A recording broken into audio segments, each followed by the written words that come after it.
web ban because we got so much going on. We have this show. Hello, YouTubers. Living on a Thin Line with Tony Vicich. We have this show every day at 2. We also have workshops and seminars that we now do Tuesday, Wednesday, and Thursday. We have live shows we're doing.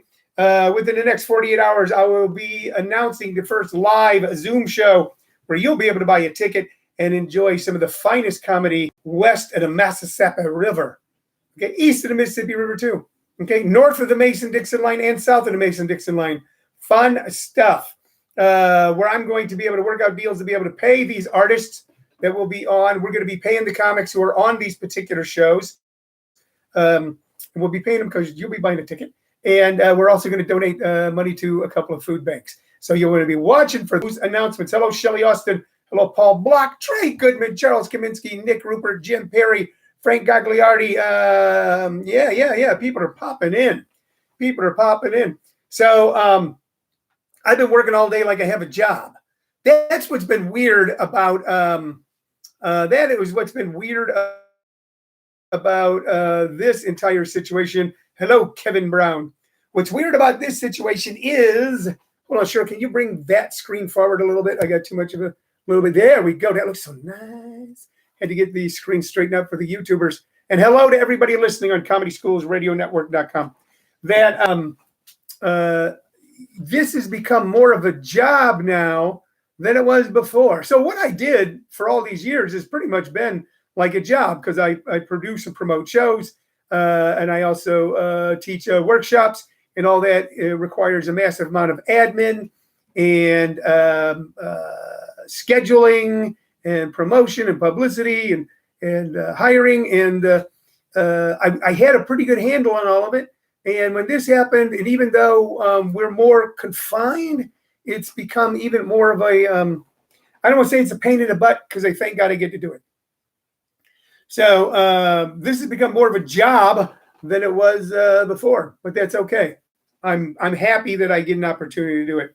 Yesterday, after the show, I applied for my Small Business Administration PayPal Protection Act loan. And I'll be honest with you, almost always when I'm dealing with something at that level with the government, be it income taxes, health insurance, anything at all having to do with the government, I always hire someone to help me do it because it is a labyrinth. It's a nightmare. It's Kafka-esque, the way they put things together. And I spent 3 hours yesterday, and I have no idea if I did it right. I have no idea if I did it wrong. I have no idea if the documents I sent are the proper documents. But it was a little frustrating because they told me how much I could possibly be eligible for. It's not a lot. It's a lot for me, but it's not a lot. But when you know that $349 billion got burnt up in no time at all with the first round of funding, and that almost no self-employed people, small LLCs, independent contractors got any of that money, if I was going to allow myself to get angry, it would make me a little angry. But I can't be angry. I got to walk in faith, and that's what I'm doing. So I filled it out yesterday.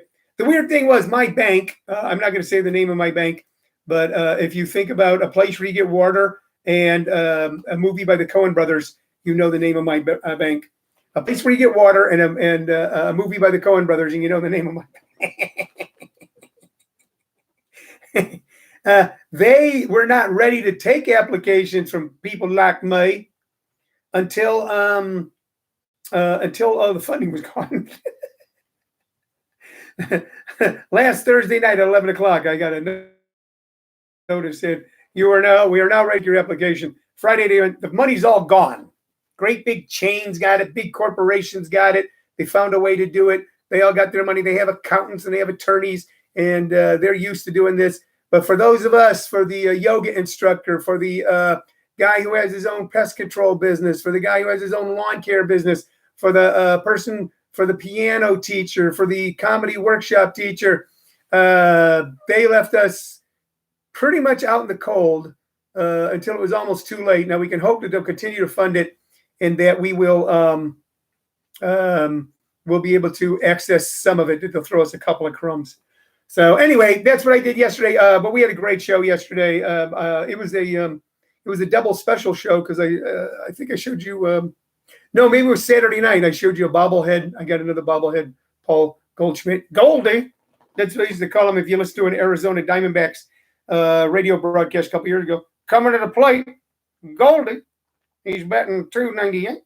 Doing pretty good so far in this game. He's got one hit and one something or other. So I got cool stuff to show you today. This is going to be fun. You guys are going to kick out of this. Let me get to it right away, all right? So what is this? Well, it's a football. I can see that. It is a football. There you go, YouTuber. You see it's a football. Not only that, but it's an autographed football. It's a Tim lost at tax time telling me you're out of money. That was a joke my father wrote for me years ago that I still do to this day. I go, the IRS called me and go, you have our money. And I said, I looked all over for it. I can't find it. Why don't you check the racetrack? I think I dropped it there. Anyway, this football is a very cool football, okay? It's just a regular Wilson NFL, and it's got a bunch of signatures on it, okay? But one of the signatures, there's a Kansas City Chief, there's a Buffalo Bill. I forget where I got this, some sort of big thing. But one of the names on here is Dan Minucci. Dan Minucci is, of course, there you go. And he's running through. Dan Minucci is, of course, a regular sportscaster, sports personality on radio here in the greater Phoenix area. A great guy, somebody I used to spend a lot of time with. I was on his show for a while on AM 1070 Rockin' Minucci, where I called in once a week as Uncle Tony with Uncle Tony's picks. And I pick winners. And I told you I picked it from an undisclosed location at a rest stop somewhere outside of Cherry Hill, New Jersey, with my wife, Cheryl. That was actually the wife. Shirley, go fix me some sausages. I got to do the radio here with Rocky and Bullwinkle, Rocky and Minucci. That was a show I did every day. And the Clippers were terrible back then. And I always picked the Clippers. The last pick was Clippers. And it's going to be tonight, the Clippers against the Bulls. Go Clippers by 40. It's a lock. Jim Perry says, what did the receiver say to the football? Catch you later. Hey, okay. Dan Minucci. Okay. He is a great sports radio personality here in Phoenix. He played in the NFL, but you know what he played in? And you know what makes this special? Dan Minucci was a replacement. He was a replacement. You know, there's that movie, The Replacements, with Keanu Reeves. And it's about when the NFL players went on strike many years ago, and the owners hired a bunch of lesser players or players that didn't make the initial cut to replace them, and they were known as the replacements. And I forget how many games they played, but there was replacement ball. Dan Minucci, who had played in the NFL, I believe, for a brief period of time, but at the time was a replacement. I have an autographed replacement football. Autographed replacement football. How many of you can say that? I'll tell you how many of you right now. None of you. None of you. You might be able to have. You might be able to have an autographed Led Zeppelin poster. You might be able to have an autographed Fleetwood Mac poster. You might be able to have an autographed Ozzie Smith baseball or an autographed Bob Gibson baseball card. They're common. But how many of you have a football autograph by one of the people who will go down in history, in NFL history, as a replacement player? Okay? Dan also played for someone else. He played for, Dan Minucci, I can't really tell, the Bills. I think he played for the Bills too. All right? But pretty cool football. Hold on, I'm going to throw it to Shirley right here. Hoo-yah! I'm going to hand it off to Cheryl here. So look at that, guys. Cool. All right. So I'm proud of that because I like Dan Minucci. He's a great guy, you know, and there's a couple of guys I know who are a little embarrassed by their careers. It was always weird. I know Dave Krieg. I might have some Dave Krieg autograph stuff here. Great Seattle Seahawks quarterback who I saw lose at the Coliseum in LA to the Raiders in the 80s when the Raiders went on to the Super Bowl. Diane House says, I have an autographed Fritz Shoulder poster and I like it. Yee. Yee. And I got to know Dave many years later, and that game always bothered him. He goes, I didn't do it. I go, there was 100,000 of us, 80 or 100,000 of us there watching that game. You were playing the game. You were playing the game. We were watching, you were playing. It's something none of us could do. He goes, yeah, but I didn't make it to the big show. So that's, I guess, the mindset of a great athlete. Same thing with Dan Minucci. Yes, he was a replacement, and people can make fun of that, but he got to play in the NFL. He played, and he was a good player. He was a good player. All right, so that's our autograph for the day. Dan Minucci. Okay, Rockin' Minucci. I don't know if that show's still on the air, but if it is, you should listen to it because he's a good guy. Shall we get to the records I'm going to recommend? Shall we do that? Ladies and gentlemen, boys and girls. Tim Lawson says you only have one ball. No, Tim, I got like, how many balls do I have, Cheryl? 40? No, like what? 20. I got 20 balls. Tim Lawson, I got 20 balls. Paul Whitney says, I got a Wade Phillips autograph ball. You know what? That's cool. That's very cool. I like to hear that. I like to hear that. Let's see. All right, let's get to the music. Once again, a shout out to my daughter. Yesterday was her birthday.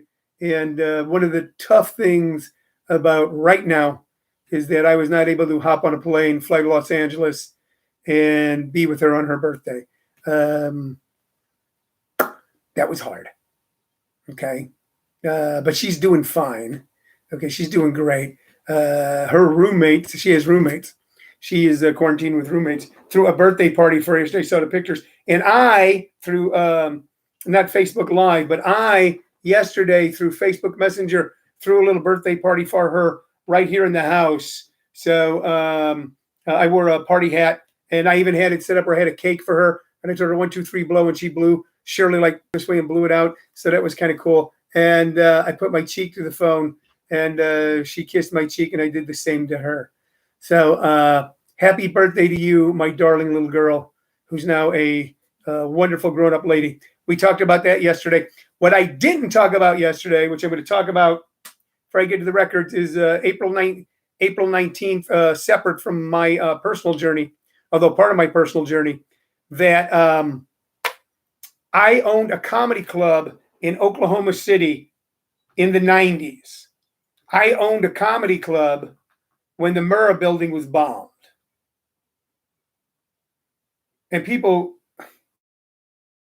And when it happened, I was in Los Angeles. I had a partner. I was in Los Angeles, and I flew back the next day. I flew to Oklahoma the next day. And everybody in that city was stunned because everybody, if they weren't directly affected, they knew somebody who was. There was like 2 degrees of separation in the entire city, a heartbroken city, a broken city.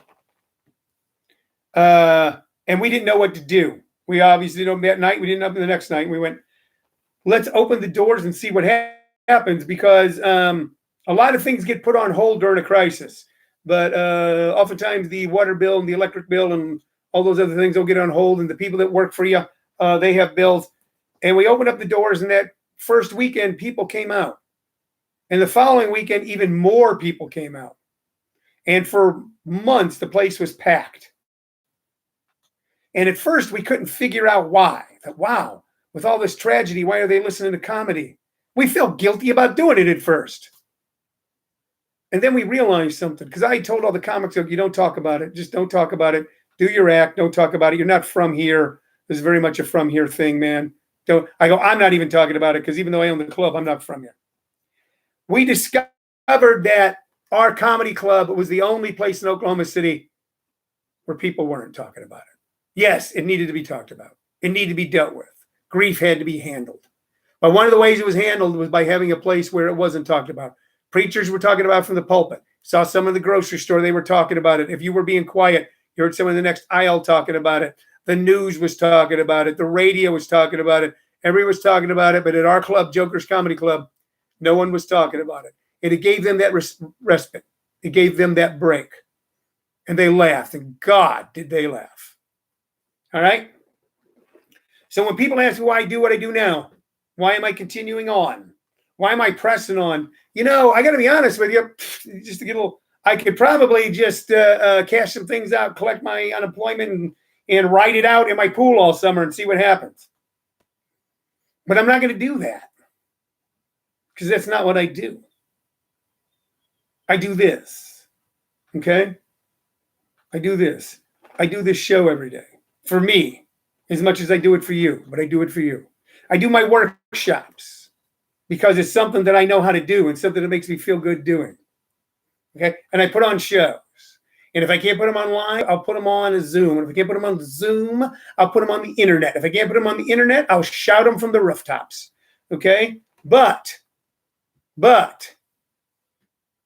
I'm not going to quit. And you know what? And neither are you. You're not going to quit either. None of you are going to quit. We're going to continue on. You're going to be watching. I'm doing a test run tonight of how I'll be able to do these paid shows where you'll be able to see some of the best comics in Phoenix and throughout the nation. And I'll be able to pay them because Lord knows so many comics are not being paid right now. Figure out how you're getting paid. Okay. And you'll be hearing about that. And once again, if you ever thought about doing stand-up comedy tomorrow night, Tuesday night, 6 p.m., I am doing a Zoom beginning workshop. It's 5 workshops, 5 Tuesdays. It's only $199. Go to comedyschools.com to sign up. Got a new advanced class starting Wednesday night. And once again, if you want to join that class, all you got to do is go to comedyschools.com, register, pay a PayPal. You'll get your link. You'll get your Zoom code, and you'll be part of that. Doing a show, the next Class Clown show, May 22nd. All right, that's the advertisement, for lack of a better term. Now let's get to the music. One of my all-time favorites right here. Here we go. Jim Lacey, you'll love this. What is that? What is that? What is that? It's a simple white cover with a Capitol Records logo at the bottom, little tiny logo right there. And it says The Band, and it's made up out of trees, and it is the best of The Band. One of the greatest musical groups of the entire 70s was a group called The Band. Robbie Robertson, Rick Danko, Garth Hudson, Levon Helm, Richard Manuel. Oh, God, yes. Oh, you talk about a band whose music was brand new but sounded like it'd been around forever. It touched you in that deep part of the river of your soul. If you don't know this group, go back and listen to them. If you only hear them every once in a while on the radio, Jim Lacey says, I got fired from Sears for asking to go to the show in Dallas. They said no, and I went anyway. I saw the band at least twice. I saw them with Bob Dylan in 1974.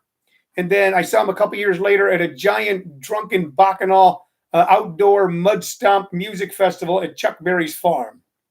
Dylan and the Band. I was going to miss that. Not. Yeah, so we all saw that one.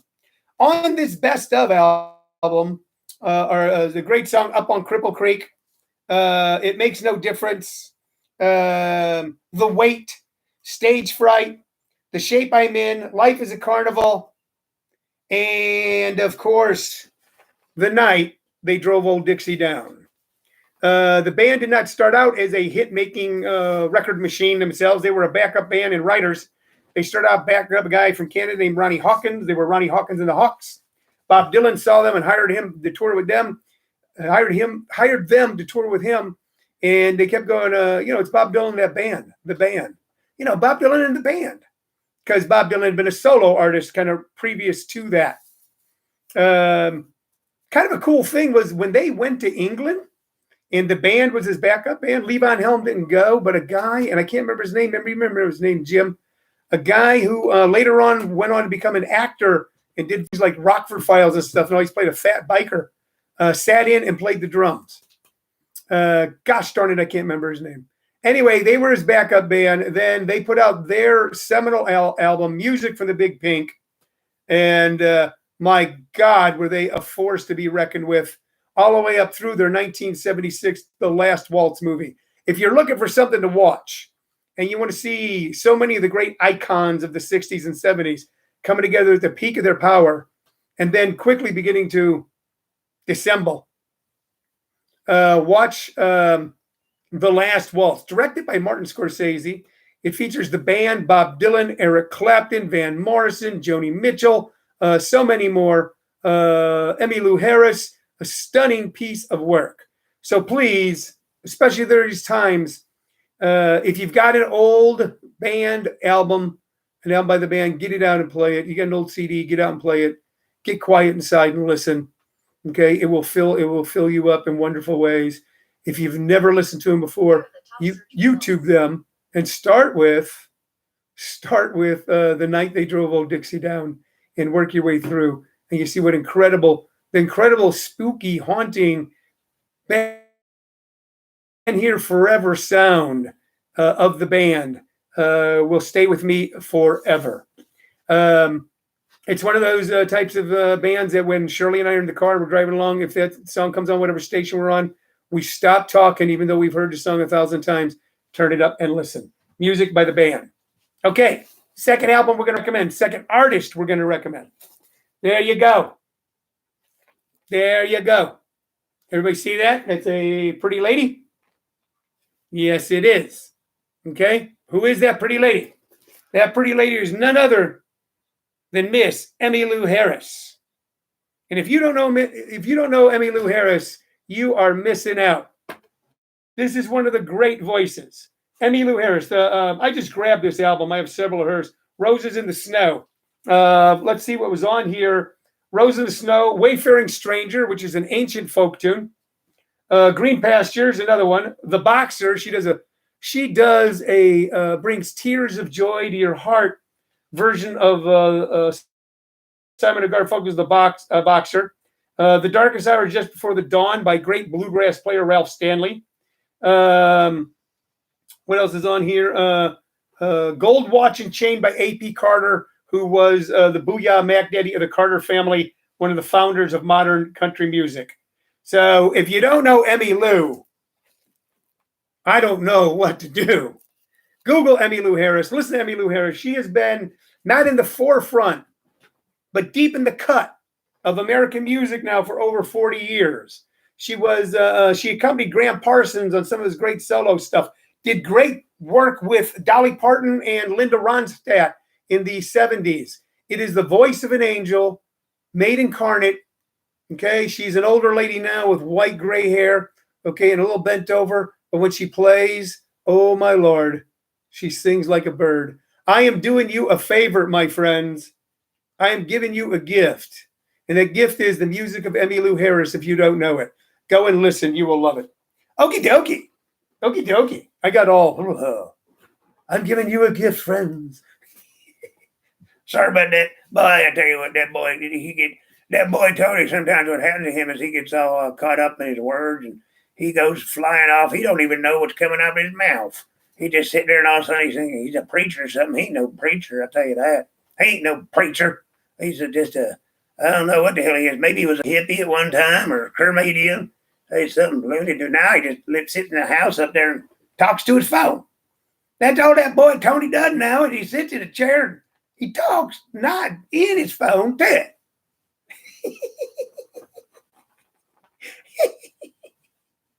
Okay. All right, I'm going to wrap it up for today. I showed you my autographed football that replaces Dan Minucci. Great guy. Check him out. Put his name in any search engine, find out about him. Listen to the music of the band. Listen to Emmylou Harris. I've given you a gift. When you listen to her, close your eyes, and you'll feel like you are someplace far away, sitting on a screened-in porch on a cool yet humid summer night near a river where water's going over a dam and there's wind rustling through the trees, and you'll feel that rustic part of you, that American part of you, the real America, okay, which are the people who feel deep in the cut, as do I, as do you. All right, we're wrapping up for today. Thanks for popping on. We will be back tomorrow at 2 p.m. with announcements, and as Chuck Berry used to say on the Gong Show, more stuff. Thank you for listening. My name is Tony Vicich. Your name is whatever you want it to be. Bye-bye. Bye-bye, YouTubers. Hey, buddy. Hey, Tom, I got your message. If you're watching this to the end, you said you want to collaborate. I don't know on what. Send me a message. Bye-bye.